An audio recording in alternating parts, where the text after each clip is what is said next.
Баршаңызға сәлем. Бүгін сіздерге қазақтың ұлттық тағамы ұлыстың ұлы күні жасалатын наурыз көженің рецебімен бөліскім келіп отыр.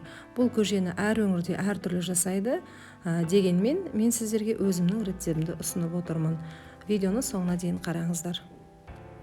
Ең алдымен етімізді асатын қазымызды жақсылап жуып, қазанымызға салқын суды құйып, астын барынша қойып, қайнағанға дейін отқа қоямыз. Және толық қайнаған кезде осылай бетіне көбік шығады.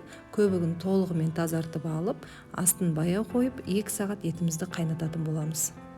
Және де көжеге қосатын дәнді дақылдарымызды дайындаймыз. Менде бұл жерде перловка, яғни бидай жармасы, күріш, жүгері жармасы және де тары. Барлығын алдын ала жуып, ең алдымен перловканы, арпа жармасын көп қайнайтын болғандықтан жеке бір пісіріп алдым суға.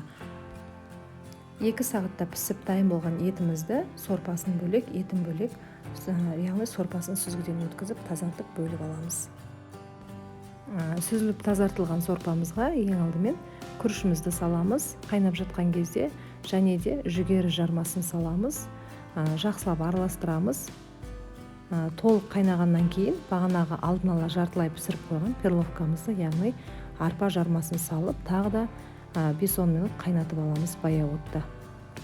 Татымына қарай көжемізге тұз салуды ұмытпаймыз. Осы дақылдарымыз пісейін деген кезде тарыны саламыз. Тары тез піседі, сондықтан оны соңғы кезекте салдым. Және де қалауыңыз бойынша картоп қоссаңыз болады. Мен бір картопты салдым. Барлығын салып араластырып, отымызды баяу отқа басамыз. Қазы мен етімізді алдын ала турап дайындап аламыз.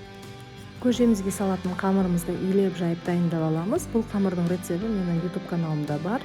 Жоғары жаққа сілтемесін қалдырып кетемін. Сол бойынша осы қамырдың рецебін көре аласыздар.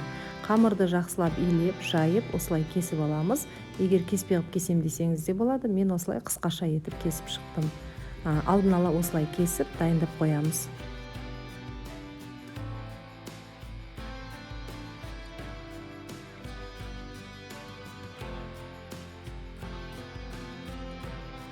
Дайын болған қамырымызды картошкаларымыз піскен кезде үстіне салып, тағы да қамыр піскенге дейін 2-3 минут қайнатып аламыз.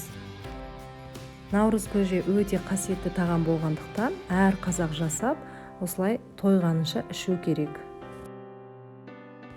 Біздің көжеміз дайын болды. Дайын болған көжемізді дастарханға ұсына беру. Дайын болған көжені ұсынарда алдымен осылай құйып аламыз. Және де қолдың қатығы немесе айраны болса, қосып араластырып бересіз. Сол айранмен дәмді болып саналады. Және де мен бетіне етті тағы да қосымша салдым. Қазы салдым, сүрленген ет салдым.